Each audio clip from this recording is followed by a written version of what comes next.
નેત્રંગ પંથકમાં ગુરુવારે ખાબકેલા ભારે વરસાદથી જળબંબાકારની સ્થિતિ સર્જાઈ હતી, જેના પગલે કોલેજ રસ્તા પર પાણી ફરી વળતા 200 જેટલા વિદ્યાર્થીઓને ટ્રેક્ટરની મદદથી રેસ્ક્યુ કરવામાં આવ્યા હતા.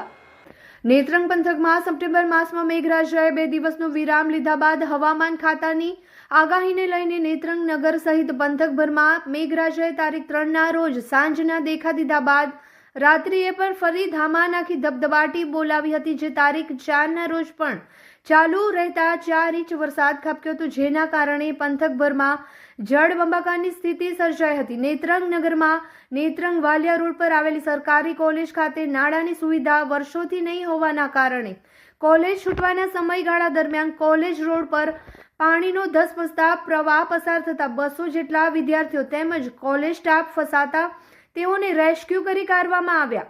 નેત્રંગ મામલતદાર કચેરીના નાયબ મામલતદાર રિંકલબેન વસાવા અને તેમના સ્ટાફ, તાલુકા પંચાયતના ઇન્ચાર્જ ટીડીઓ પવાર, તાલુકા પંચાયત પ્રમુખ તેમજ સ્ટાફ, પોલીસ સ્ટાફ અને નેત્રંગ ગ્રામ પંચાયતના સરપંચ હરેન્દ્રસિંહ દેશમુખ, તલાટી ભીમસિંહ વસાવા સહિતના લોકોએ મદદે દોડી આવ્યા હતા.